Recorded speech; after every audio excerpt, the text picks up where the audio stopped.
Hello all, welcome to Cine Smash. Here is the review of the film Korean Kanakaraju directed by Merlapaka Gandhi. Director previous movies లో express Raja and Venkatadri express మూవీలో screen play అంటే చాలా ఇష్టం నాకు. Same ఇక్కడ కూడా work out అయిందా అంటే తీసుకున్న కాన్సెప్ట్ కి నాకు కొంచెం కూడా ఎంగేజ్ చేయలేకపోయింది మూవీ.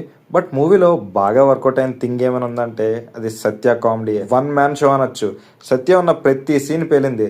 రీసెంట్ టైమ్స్ లో మంచి రోల్ పడిందని చెప్పాలి సత్యకి. బట్ మూవీనే బూడిద, ఏం వర్కౌట్ అవ్వలేదు. Movie first half and second half 2 parts లో కొంచెం ఎంటర్టైన్మెంట్ అయ్యామంటే one and only reason Satya. తన పోర్షన్ తీసేస్తే మూవీ రాడ్ అనొచ్చు. మూవీ లెంత్ కూడా చాలా ఎక్కువ, చాలా సీన్స్ కట్ చేయొచ్చు అనిపించింది. స్టోరీ ఏం చెప్పట్లేదు, మళ్ళీ చూడని వాళ్ళకి స్పాయిలర్ లాగా అనిపిస్తుంది. Coming to technical department, poor work from director. ఈ టైప్ ఆఫ్ మూవీస్ లో మెయిన్ ఉండాల్సింది comedy and screen play. Comedy ఉంది బట్ స్క్రీన్ ప్లేనే గాలికి వదిలేశారు.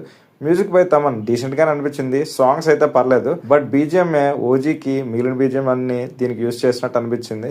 Coming to actors performance, lead actors ఇద్దరు బాగానే చేశారు. But Satya you did some fantastic job man. అసలు సత్య కామెడీ సీన్స్ అయితే బాగా వర్కౌట్ అయ్యాయి. అవి కానీ వర్కౌట్ అవ్వకపోతే ఇంత మూవీ రన్ టైం కి పక్కా వాకౌట్ చేసేవారు జనాలు. సో నాకైతే ఓవరాల్ గా మూవీ అసలు నచ్చలేదు. ఈ మధ్య సత్య కామెడీ ఏ మూవీలో సరిగ్గా వర్కౌట్ అవ్వలేదు, బట్ దీంట్లో చాలా బాగా వర్కౌట్ అయింది.